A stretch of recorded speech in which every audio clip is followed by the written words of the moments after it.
एक वक्त था, लोग गांव में सड़क से गुजरते हुए नल से, नदी से, कुएं से, नहर से पानी पी लिया करते थे और वो पानी भी स्वच्छ हुआ करता था। लेकिन धीरे धीरे वक्त बदला और बोतल बंद पानी ने जो है वो जगह ले ली। घर घर में जो है वो आरओ लग गए, वाटर प्योरीफायर लग गए और कुछ ही सालों में हमने ये देखा है कि पूरा एक बाजार जो है वो पानी का बाजार जो है वो विकसित हो गया है। घर घर में वाटर प्योरीफायर हो चुके हैं, आरओ हो चुके हैं और दिल्ली जल बोर्ड का या वाटर सप्लाई का कहीं भी किसी भी शहर में पानी जो है वो अब सीधे कोई पी ही नहीं सकता है। और अब प्रदूषण ने और ज्यादा पांव पसार लिए हैं और धीरे धीरे जो है अब वायु प्रदूषण पर भी यही स्थिति बन गई है जैसे जल प्रदूषण पर थी। अब धीरे धीरे जो है वाटर प्योरीफायर की तरह अब एयर प्योरीफायर ने जो है वो जगह ले ली है। अब एक नई मार्केट जो है वो विकसित हो रही है जिसमें एयर प्योरीफायर बेचे जा रहे हैं।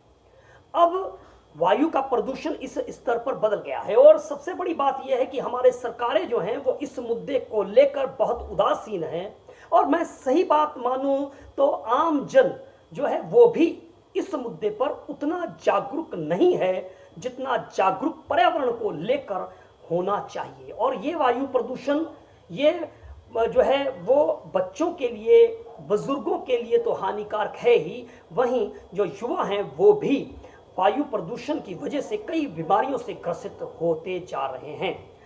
अब दिल्ली सरकार को ही ले लीजिए, एनसीएपी के तहत, नेशनल क्लीन एयर प्रोग्राम के तहत जो दिल्ली सरकार को जो फंड केंद्र सरकार द्वारा दिया गया, दिल्ली सरकार ने उसका महज 29.5%, 30% ही इस्तेमाल किया। यानी जो 100 रुपये दिया गया उसमें से सिर्फ 30 रुपए, 29.5 रुपए ही इस्तेमाल किए गए।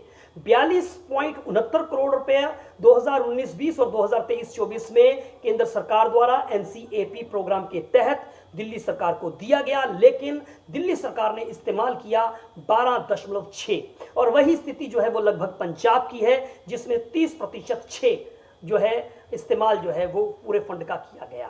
तो यह स्थिति है। हमने इस मुद्दे पर भारतीय जनता पार्टी के नेता जो कि शीला दीक्षित सरकार में पहले मंत्री रह चुके हैं, अरविंदर सिंह लवली, हमने उनसे इस मुद्दे पर बात की। उन्होंने क्या कहा इस मुद्दे पर, सुनिए।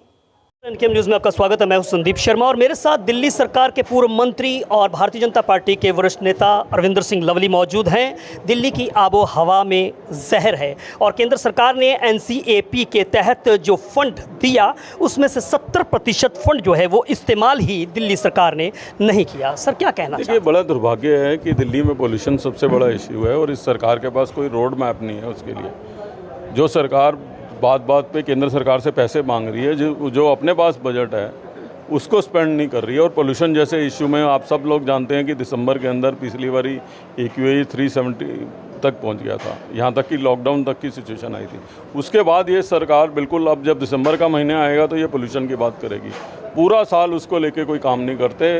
आपके, मेरे, हम सब के बच्चों की, बुजुर्गों की, हमारी खुद की जान ये सरकार खतरे में डाल रही है। बहुत दुर्भाग्य है और शर्मनाक है। एक वक्त था दिल्ली सरकार दोष दिया करती थी हरियाणा को, पंजाब को, उत्तर प्रदेश को दिल्ली के प्रदूषण के लिए, लेकिन आजकल हरियाणा और उत्तर प्रदेश का जिक्र तो ज़रूर होता है लेकिन पंजाब का जिक्र नहीं होता है। लेकिन पंजाब भी फिसड्डी साबित हुआ। लगभग उतने ही पैसे जो है दिल्ली के बाद जो है वो पंजाब ने खर्च किए पूरे देश में से। देखिए, जो पार्टी केवल प्रेस कॉन्फ्रेंस करके सरकारें चलाती हो जो दिल्ली में और पंजाब से, उससे आप और क्या उम्मीद कर सकते हैं। और मैं ये समझता हूँ कि जो दिल्ली के विद इन प्रॉब्लम्स दूर होती हैं, जब उसी को दूर करने के लिए कोई योजना या रोड मैप ये नहीं बना रहे तो क्या उम्मीद करोगे। इसीलिए चाहे वो इनकी पंजाब की सरकार है या दिल्ली की सरकार है, पोल्यूशन उनके लिए कोई इशू ही नहीं है। एक आखिरी सवाल पूछना चाहता हूं आपसे, और आप भी अगर वहाँ कही जाए तो आप उस समय जो है थे वो दिल्ली के अंदर मंत्री थे, तो मुझे ये बताइए कि ये ज़रूरत पड़ी इसको 2.5 और PM10 लेवल को कम करने की, जिसे 25 से 30% कम किया जाने के ये के उद्देश्य के साथ इसे शुरू किया गया था। आप तब में और आज में 15 साल का वक्त गुजर चुका है, क्या अंतर आ चुका है? देखिए, सिचुएशन ख़राब हुई है। पहले स्थिति ऐसे नहीं, दिल्ली को जो है एक समय ग्रीनेस्ट कैपिटल का टैग मिला था, अब मोस्ट पोल्यूटेड कैपिटल का टैग है। दिल्ली की फ्लीट जो है दुनिया में सबसे बड़ी फ्लीट के लिए जो है दिल्ली को पुरस्कार मिला था अमेरिका में। आज वही अमेरिका का राजदूत कह रहा है कि दिल्ली रहने लायक शहर नहीं है। ये फ़र्क आया है। चलिए, तो अरविंदर सिंह लवली जो है वो सीधा सीधा दिल्ली सरकार को आड़े हाथों लेते हुए दिखाई दे रहे हैं। संदीप शर्मा, एनकेएम न्यूज़, दिल्ली।